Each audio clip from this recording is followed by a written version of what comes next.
Hey everyone, welcome back to the channel. Thanks for tuning in for another episode.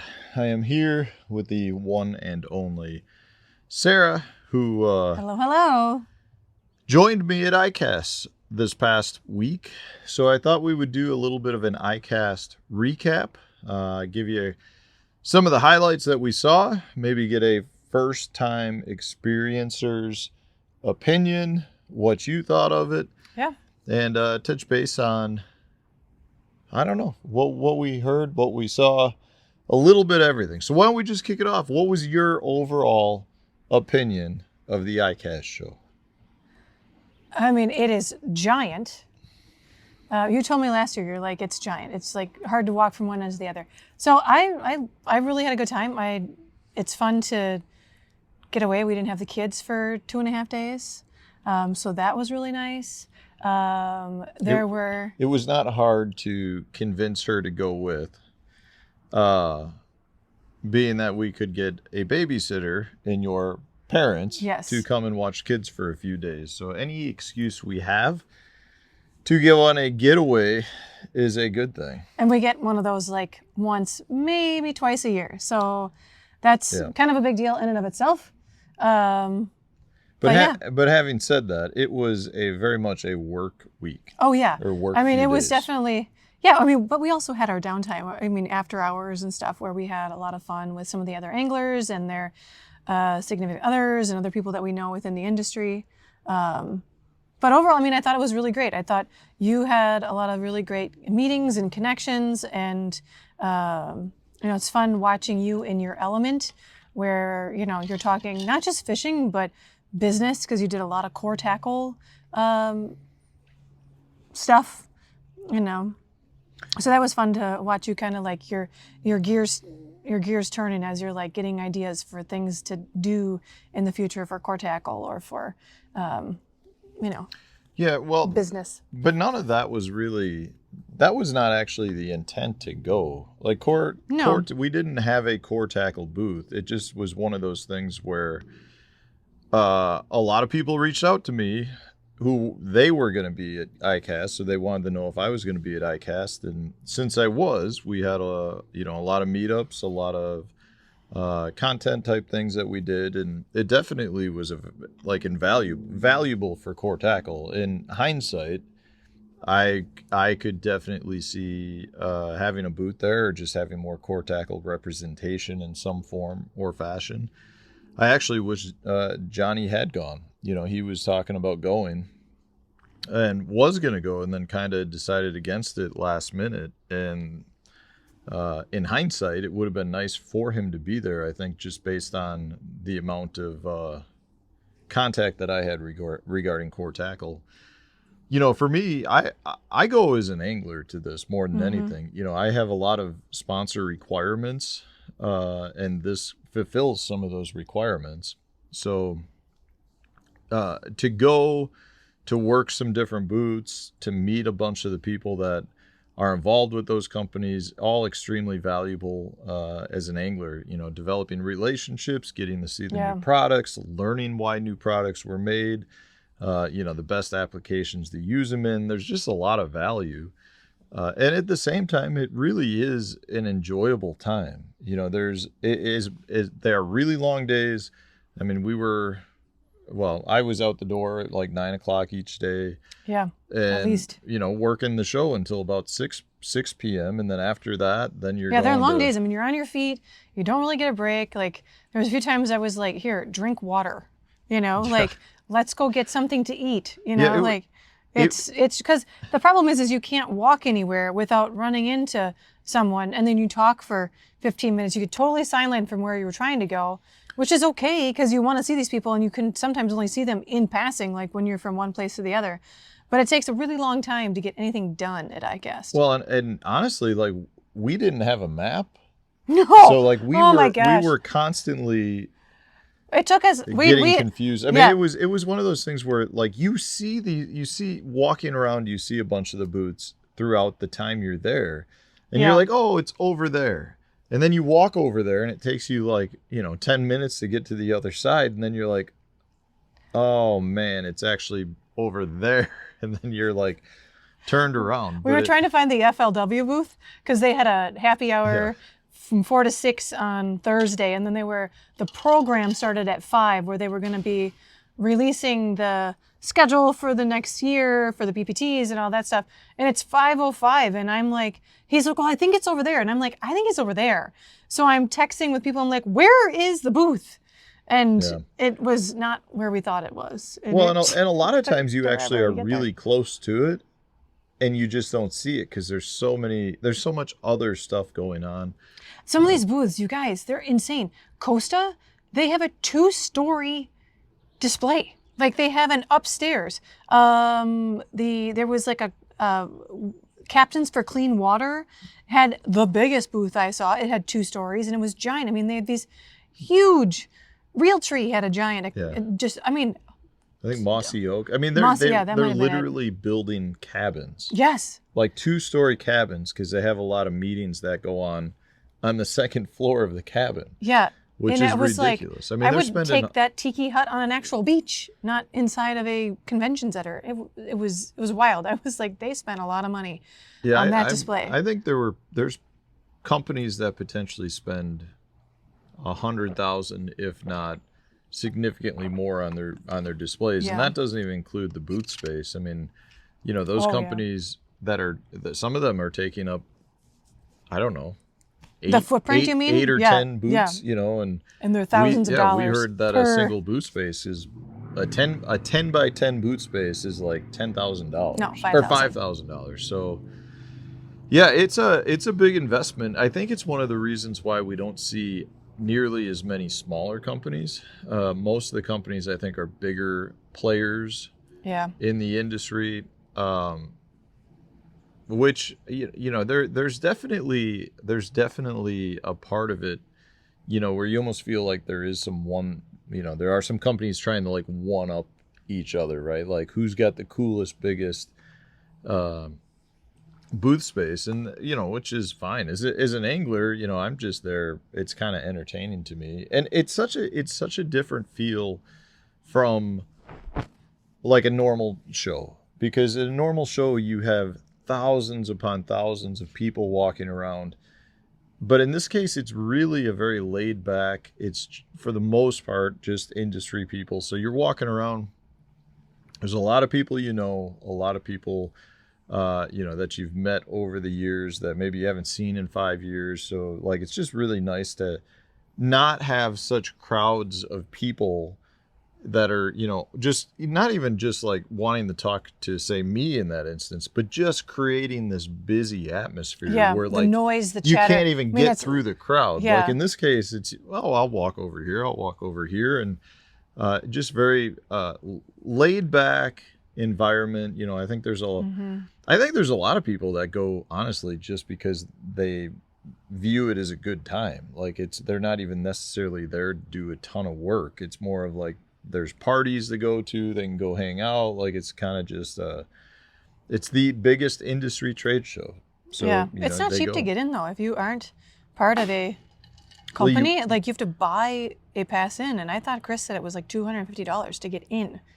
If you're a retailer or you're you still have to have the right credentials. You can't just buy a pass. Yeah. So I mean, I think we had a productive show.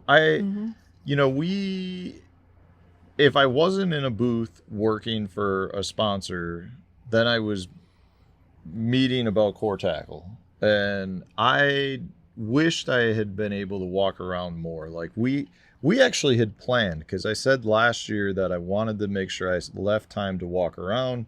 This year, I did that on the third day, which really didn't start until about noon. And by noon, because the show only goes till I think 2 or 3, people were already closing up. Like it was not a good time to be walking around. So I'm a little disappointed from that standpoint. Overall, I actually thought the show was better this year than last year, minus the hover rig knockoffs. Last year there were no hover rig knockoffs. That was a little sore spot. Yeah. Are we talking about that? I don't know. I think we'll probably hold off on that. We had a good time each night going to dinners. We went to dinner one night with the girls from St. Jude. Mm-hmm. I don't know if they want us to share their names, so I'm not going to provide names. I don't think they would care. We You'll hear more got- about them in the future because we were doing many conversations during that dinner over very loud music about fundraisers for both the Dick Hiley and just St. Jude in general. And at the same time, we're probably going to be staying at their houses, Panger and I, when we do our when we do our Master challenge. Angler.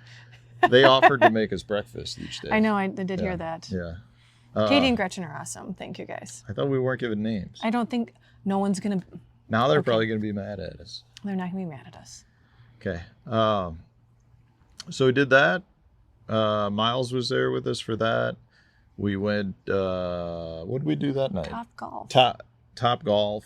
With Drew Hit some and bombs. Becker Hit some and bombs. Brittany. I did not hit bombs. Let's be really clear. That was the first time I've swung a golf club really in a bad. long time. I haven't swung golf club in years. I know you haven't. That's why I want you to get rid of those golf clubs in the basement. But that's another conversation I mean, as well. the reality, though, is we all beat Matt Becker. Oh, he's not awesome Yeah. at golf. There was But definitely I can't say anything because I'm discussion. really not either. There was definitely some discussion about, for being such an athletic individual, his golf game is not on par.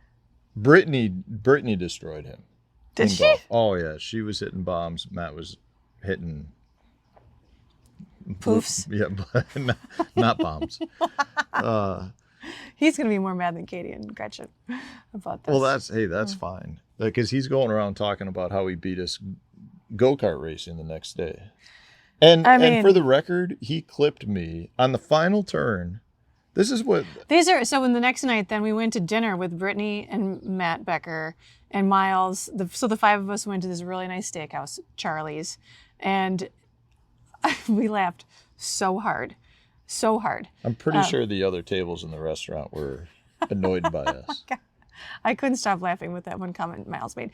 Anyways, so after that, we went to the Mario Andretti fun go-kart, zone. yeah. It had an arcade and it had this bowling, like Boston bowling, these little tiny balls and small pins and whatever. We did that and then we did go-karting, but it was like souped up go-karts where you could drift and go up to 30 miles an hour. Matt was the unfortunate one who was in the back of the line. So I think that has more to do than anything else. 100%. I mean, you were like the last person to go. It's all based on... And you can't really pass because, I mean, it's literally like this. It's all based on lap time. Yes. So the winner has the fastest lap time. Well, Brittany was out number 1. Matt was out number 2. So he just passed Brittany real fast and then had clean runway, and I was the last one out. Yeah. So And you were behind me. Yeah, and you came in second to last. Yeah, and so by the last lap, Becker had gotten onto my tail, and then he spun me into the wall, and I got bruises all up and down. He's trying to take the competition out. Take you out. Yeah. Yeah. Yeah. Brittany and Matt, they were pretty intense about that go-karting. Miles and Matt and I got done and we were like, what just happened? I don't know that I need to do that again. What just happened? I really don't know that I would do that again. I would not. Top golf is way more enjoyable. We did do that again. So we had Friday and we did go back to Top Golf, you and me. Well, that was a date night. You and I. That was just a date night. Yeah. I understand, but that's what I'm saying. We did do that again. We didn't do golf karting again. Well, yes, but it also happened to be right next to the hotel. So it was easy. Kind of. Anyways. Yeah. Any big takeaways from iCAST? We've been babbling. I don't know that they're going to enjoy this. That's all right. Will they enjoy this? Maybe. It's you and me bickering. I kind of enjoy it. We would have the same conversation over dinner. You know what I enjoyed? I enjoyed watching you interact with all the industry experts, having the business conversations and watching you just kind of shine in the moment. Yeah, talking all the numbers and projections and all that stuff. All that was very core tackle related. But I also really enjoyed not that I'm at every tournament like Brittany is with Matt, but I've been around for a while, so I've met many of these people. So it was really good to see Bob from Mudhole again. Yeah. I was there the first time you met Bob. Yeah, you were there. But he remembered me. I remembered him, and he's a hoot. Yeah, he's awesome. So, I mean, it was, seeing him and Jake. seeing Jake Yeah, and Chris. like all the mud and, hole guys have stayed Yeah. at our house before. And, yeah. And yeah. so it was fun. I mean, I would do it again if I was able to. I want them And- to move it to Nashville. I mean, I would not have a argument I against think that. the weather would be a lot nicer. Oh, Because God, no. it's every Nashville's day just it's as so hot in Orlando, but no, not that hot. I just think the one thing I don't like about it there is you've got this giant facility and you have hotels and stuff that are, I mean, when they say right across the street, it's across the street, but it's still like a half-mile walk. Oh, it's more than a half mile. It's 3/4 to a mile. I timed it. Oh, it took really? me. It took me 11 minutes, 12 minutes to walk from our hotel room, or from our hotel to the front door of the expo. Yeah, it doesn't. I mean, 12 surprise minutes. me, I mean, yeah. I'm not just. Let's put it this way: meandering. I'm clipping. it's a far enough walk where when it's 95 degrees out, you're sweaty when you get there. Yeah. If they did it at a place like they built that new Nashville Convention Center, Mm-hmm.